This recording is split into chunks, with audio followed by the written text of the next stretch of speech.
السلام علیکم ورحمۃ اللہ وبرکاتہ۔ ناظرین کرام، ایک بار پھر ہم تجوید القرآن کلاس کے ساتھ آپ کی خدمت میں حاضر ہیں۔ آج میں سورہ سبا کے 6 رکوع کی تلاوت کروں گا اور آخر پر ہم ہمیشہ کی طرح چند ایک قواعد بھی سمجھیں گے۔ تو آئیے اب تلاوت شروع کرتے ہیں۔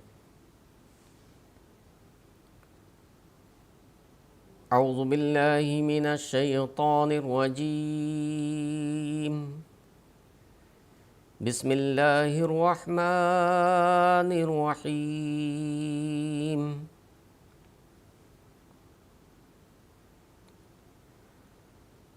قل انما اعظکم بواحدہ،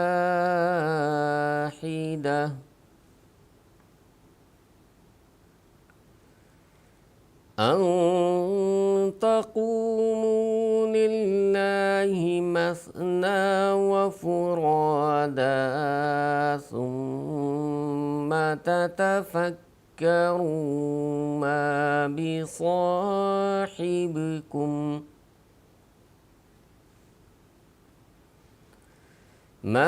بصاحبكم من جنة إن هو إلا نذير لكم بين يدي عذاب شديد۔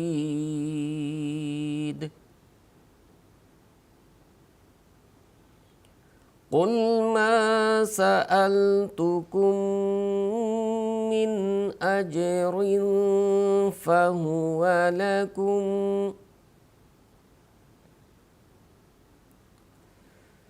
إن أجري إلا على الله وهو على كل شيء شهيد۔ قل إن ربي يقذف بالحق علام الغيوب۔ قل جاء الحق وما يبدئ الباطل وما يعيد۔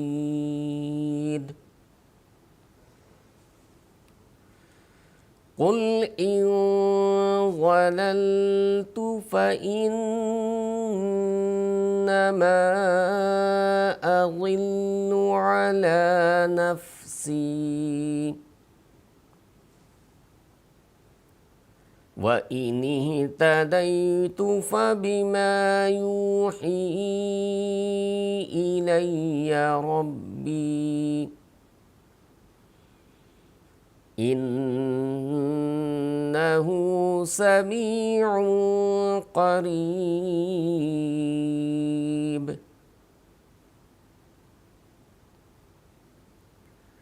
ولو ترى إذ فزعوا فلا فوت وأخذوا من مكان قريب،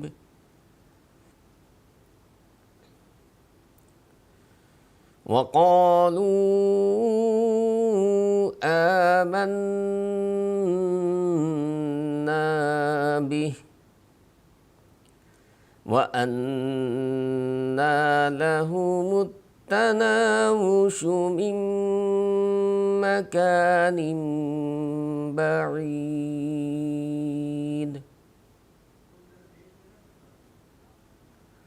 وقد كفروا به من قبل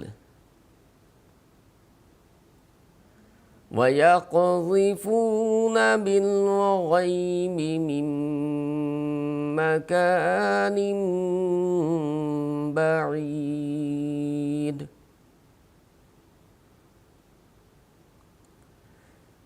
وحیل بینہم وبین ما یشتہون کما فعل بأشیائہم من قبل انہم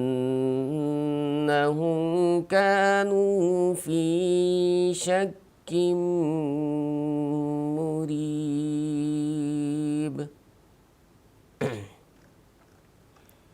آئیے اب ہم چند ایک قواعد بھی دیکھ لیتے ہیں۔ قل انما، قاف پر کیا جائے گا، حروف مستعلیہ میں سے قاف ہے تو قاف پر کیا جائے گا۔ نون پر تشدید ہے، نون مشدد ہے، اس لیے ہم نون پر غنہ کریں گے، ایک الف کے برابر۔ نون مشدد پر ہمیشہ ہی غنہ ہوتا ہے۔ جہاں کہیں بھی نون مشدد یا میم مشدد ہو ہمیشہ وہاں پر غنہ کیا جاتا ہے، اور نون مشدد کا غنہ ہمیشہ اظہار کے ساتھ ہوتا ہے۔ اعظکم، ذا پر کیا جائے گا، خص ذغاتن قز، تو حروف مستعلیہ میں سے ذا ہے اس لیے ہم ذا کو پر کریں گے۔ بواحدہ، وقف جب ہم کرتے ہیں گول تا پر تو ہمیشہ ہم اسے ہا میں بدل دیتے ہیں۔ جب کبھی بھی گول تا پر وقف کریں گے تو ہم اسے ہا میں بدل دیں گے، وہ ہا میں بدل جاتا ہے۔ ان تقوموا، نون ساکن کے بعد تا ہے اس لیے ہم یہاں پر غنہ کریں گے۔ پھر ایک بار قاعدہ بتاتا چلوں کہ نون ساکن یا تنوین کے بعد، تنوین سے مراد بھی دراصل نون ساکن ہی ہوتا ہے، دو زبر، دو زیر، دو پیش، تو دراصل وہ بھی نون ساکن ہی ہوتا ہے۔ تنوین کیا ہوتا ہے؟ دراصل نون ساکن ہی ہوتا ہے۔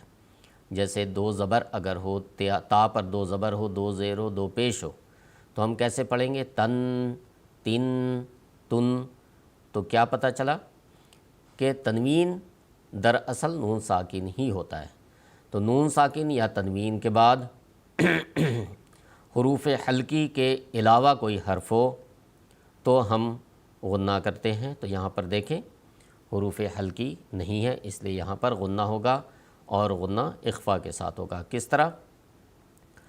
ان تقوموا، ان تقوموا، اس طرح سے ہم تھوڑا سا ہم نون کو چھپا کر ادا کرتے ہیں۔ اخفا کے معنی چھپانے کے ہوتے ہیں، تو ہم نون کو تھوڑا چھپا کر ادا کرتے ہیں، نون کا پوری طرح اظہار نہیں ہوتا ہے۔ قاف پر کیا جائے گا اللہ کے لام سے پہلے، چونکہ زیر ہے اس لیے اللہ کے لام کو ہم باریک پڑھیں گے، پر نہیں کریں گے۔ مثنیٰ و فرادا، را پر زبر ہے اس لیے را کو ہم پر ادا کریں گے، موٹا ادا کریں گے۔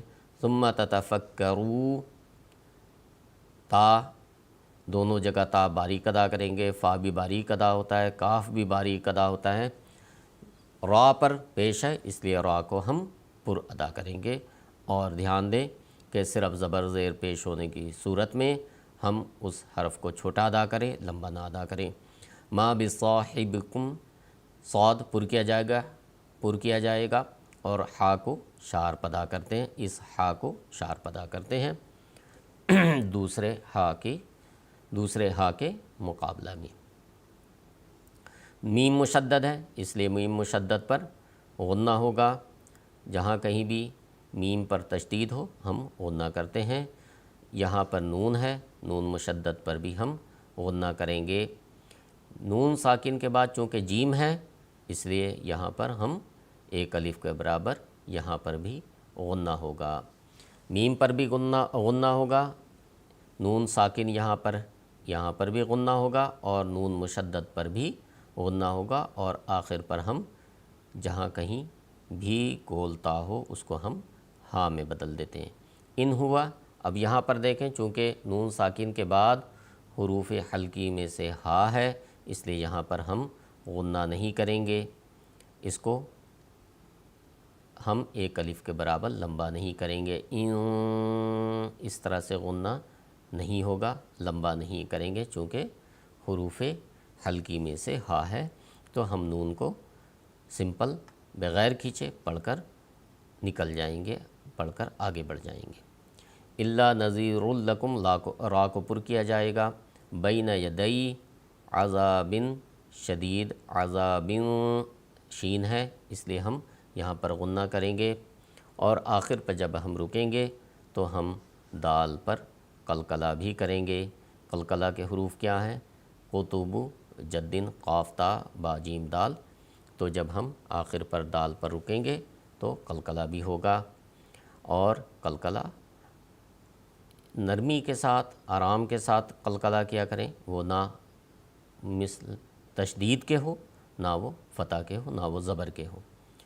تو ناظرین کرام، آج کے لیے بس اتنا ہی، انشاءاللہ اگلی کلاس میں پھر ہم ایک نئے رکوع کے ساتھ آپ کی خدمت میں حاضر ہوں گے۔ السلام علیکم ورحمۃ اللہ وبرکاتہ۔